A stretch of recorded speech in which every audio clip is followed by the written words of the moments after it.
होतात, मनसेचं पद सुद्धा तुमच्याकडे होतं, अनेक मिटिंगला सुद्धा झाल्यात.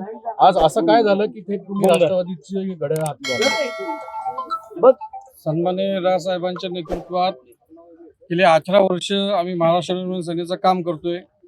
माझ्या पश्चिम महाराष्ट्राची जबाबदारी होती. संपर्क अध्यक्ष म्हणून कोल्हापूरचं काम करत होतो मी.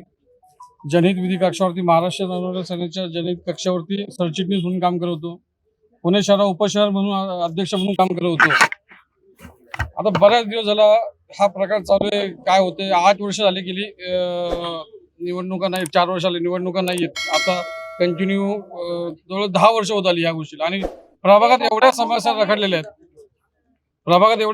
रखडलेल्या आहेत गेल्या 5 वर्षाच्या आणि आता उरलेल्या 4 वर्षाच्या. तर हा समस्या खरं तर नागरिकांच्या समस्या असतात. इथं राजकीय पक्षापेक्षा प्रभाग कुठला 27 मनसेने तिकीट नाकारलं का तुम्हाला? अजून काय होतंय काय नाही होते त्यातच बराच वेळ चाललेला आहे. आता एवढा वेळ गेलाय निघून की आता काम करायला 15 दिवस पण नाही राहिलेले. इकडे तिकीट मिळणार आहे का तुम्हाला? झालं का? सन्माननीय अजितदादा त्याचा निर्णय घेतील नक्कीच. मनसेमधला अंतर्गत कलह जो आहे तो अनेक वेळा चव्हाट्यावर आलेला आहे. हा अंतर्गत कलहाचा देखील एक त्या कारणामुळे सुद्धा तुमचा हा राजीनामा असावा. आता ह्या अंतर्गत कला असला तरी हा अंतर्गत असल्यामुळे नाही इथं मी बोलू शकत.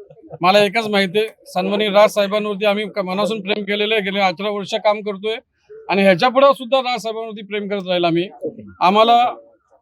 आम्हाला फक्त आत्ताच्या घडीला ह्या महानगरपालिकेत जो गेली 4 वर्ष जो आमचा सगळ्यांचा विकास घडलेला आहे आणि नागरिकांच्या समस्या ज्या सुटत नाहीयेत, हा जर सोडवायचा असेल तर सन्माननीय अजितदादांचा जो स्पीड आहे त्या अजितदादांच्या स्पीडने काम झालं पाहिजे असं मला वाटतं.